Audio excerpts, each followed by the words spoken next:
It's quick.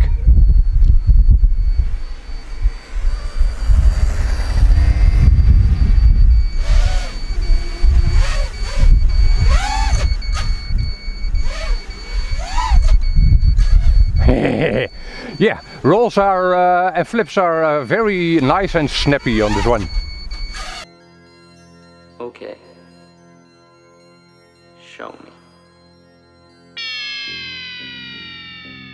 Hi there guys, welcome to the Dutch RC channel for my long-term review of this here quadcopter.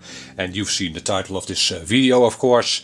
It is the FuriBee X215 Pro. Yes sir, Pro. And yes, you've also seen the thumbnail of this here video. I am actually quite positive about this quadcopter I have here. My copy, my specimen of this quadcopter. However, I do not recommend it. What's up with that? Well, I'll explain in this here video. Let me see. Yeah, it is a familiar style of quadcopter.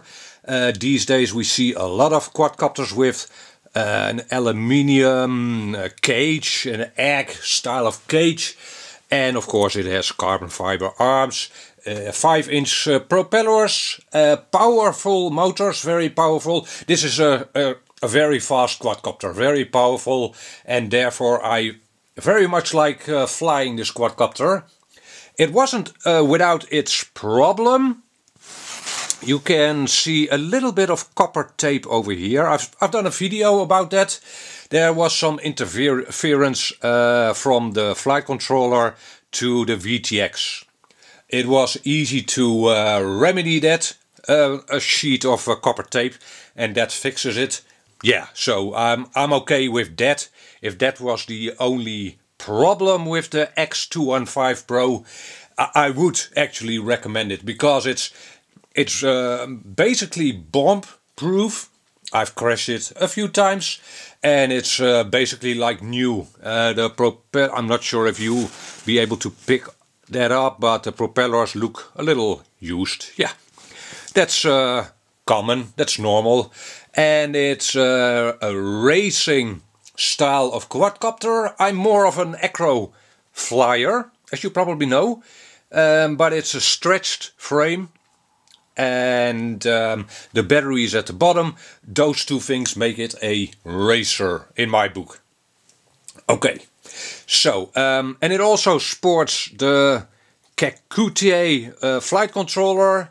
Yeah, works like a charm. So why don't I recommend it? Well, there was a little bit of a problem with that Kakute and the VTX. It basically didn't really fit, and the solution they had for that was to remove the shielding from the VTX. That way made it physically fit. However, well, that also led to interference. So what they did after the first production batch is replace that flight controller. So if you'd buy this quadcopter now, you won't be getting that Kakute flight controller. Yeah, and I've only read negative things about the replacement. I don't know what brand or type of new flight controller they are using, brandless basically, and I've only read bad things about that new flight controller. Which is, well, you tell me, but I think it's a shame, because other than that, they had a winner with this quadcopter. The camera in it, it's not a brand camera, but it is a CCD camera, and it works fine for me. I'm happy with this FPV camera that's in this quadcopter. The flight controller, yeah, I have the Kakute version. Works like a charm. It's a very powerful quadcopter. It's sturdy. Like I said, I've had a few crashes with it, but well, no problem at all. But if you would now order one yeah, you'd get a different kind of quadcopter. Obviously the frame and motors and stuff will still be the same. And let me see, yeah, I have the Betaflight version, which means it comes with a Frsky receiver. So yeah, that's nice. However, yeah, I'm not sure Gearbest had a winner on his hands with this quadcopter in my book. But as it stands, maybe they'll have a newer version in the future. I'll do an update on that if that's the case. But right now, as of this moment, I can't recommend it, regrettably. If you are one of the lucky people that got one from the first production batch or batches, well, congratulations, you have a nice quadcopter. And yeah, if you'd buy one now, let me know, by the way, if you have one of those newer versions with the different flight controller. Let me know what your experience with that quadcopter is. Now, one final thing about this quadcopter. You could argue that Gearbest, or the manufacturer of these quadcopters, made one good batch of quadcopters so that all reviewers would get a nice quadcopter, recommend it, and after that they made a cheaper version. Basically, I don't really know, maybe they did, but in all honesty I think they try to remedy this interference problem.